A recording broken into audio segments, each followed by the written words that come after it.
Ya, pemirsa, perdagangan saham di Bursa Efek Indonesia baru saja berakhir. Kita akan membahasnya bersama analis dari MNC Sekuritas. Ya, untuk membahas bagaimana pergerakan IHSG sepanjang hari ini, kita sudah terhubung bersama Herditya Wijaksana, analis dari MNC Sekuritas. Mas Didi, terima kasih sudah bergabung bersama kami. Penutupan perdagangan hari ini tampaknya memperlihatkan apresiasi positif ke zona hijau ya di 4,4%-an begitu ya, 4,98%. Nah, ini bagaimana Anda melihatnya kalau penguatan ini terjadi karena memang technical rebound atau memang ada pengaruh dari The Fed sendiri? Oke, cukup menarik ya setelah kemarin indeks berada di level terendahnya di tanggal 12 Juni ya, di pekan lalu itu di 4712 ya. Kemudian 2 hari belakangan ini indeks dibawa naik ya, dan hari ini indeks ditutup menguat di 4986. Ini cukup menarik. Yang pertama, hal ini memang dari sisi teknikal Elliott Wave ya khususnya, memang penguatan indeks ini kami melihat akan menguat dalam jangka pendek dengan rentangnya paling tidak di 4950 yang sudah lewat hingga ke level 5040. Namun kita melihat dari sisi resistennya di level 5140, nanti apabila memang ternyata indeks menembus ke level 5140, bukan tidak mungkin nanti indeks akan menuju ke level 5200-an. Di samping itu juga pergerakan indeks ini juga ditopang oleh pergerakan bursa global ya, dan bursa regional yang hari ini memang cenderung positif, yang dikarenakan memang adanya di The Fed kemarin ada beli corporate bonds ya di secondary market, seperti itu Mbak. Ya, baik. Lalu seperti apa dengan sektor-sektor yang menguat hari ini? Apakah sektor-sektor ini juga akan ikut terus berpengaruh hingga esok?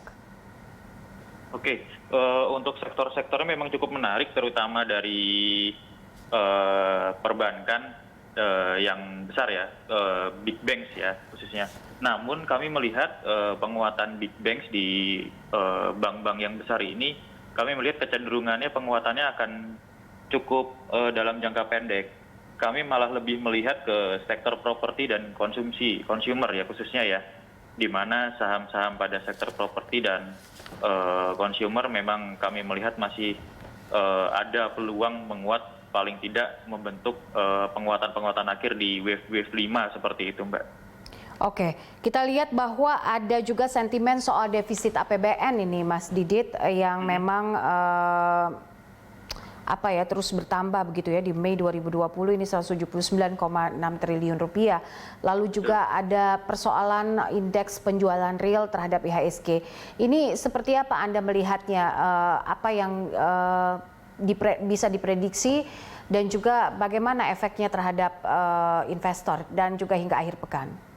Oke, memang penjualan real kita, penjualan retail kita turun ya, dan ini terendah semenjak November kalau nggak salah ya, November 2008. Dan juga memang hal ini disebabkan karena memang adanya pandemi COVID-19, di mana kita kan kemarin ada PSBB ya, dan tentunya hal ini juga nanti berpengaruh terhadap penjualan retail. Dan begitu juga kemarin memang impor kita turun sangat jauh. Nah, impor turun ini juga nanti dipengaruhi oleh pandemi COVID-19, di mana konsumsi kita memang jadinya tidak terlalu banyak ya dibandingkan yang tahun-tahun kemarin.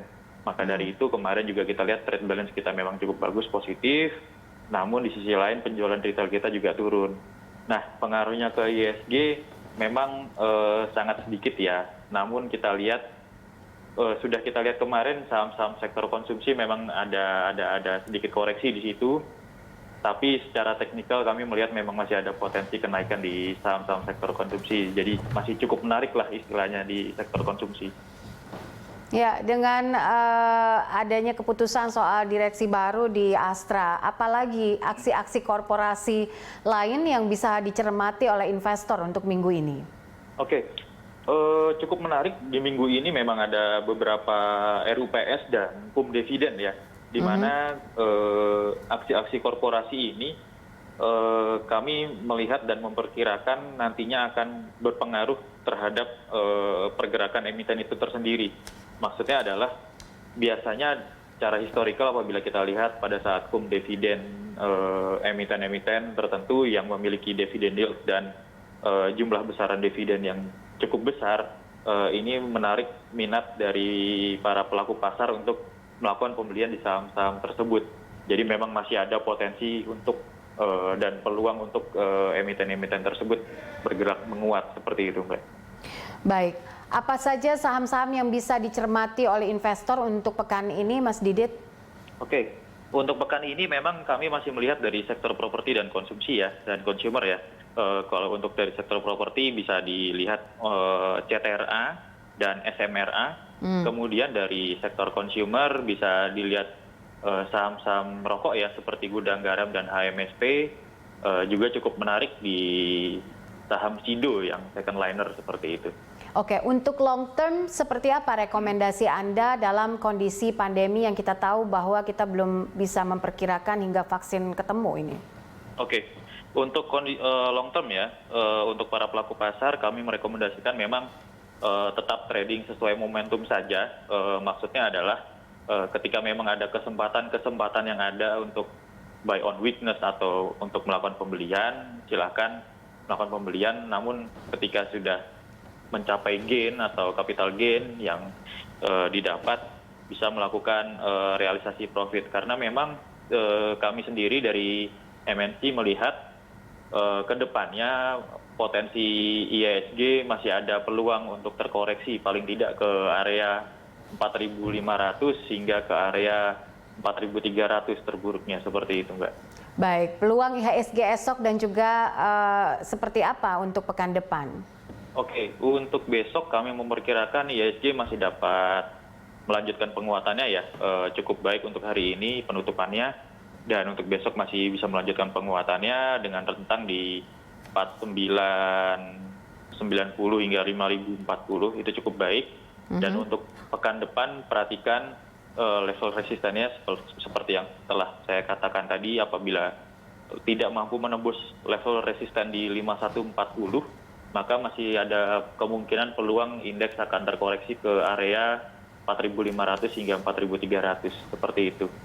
Baik, Mas Didit, terima kasih untuk analisanya dan terima kasih juga sudah bergabung bersama kami, Herditya Wicaksana, analis MNC Sekuritas.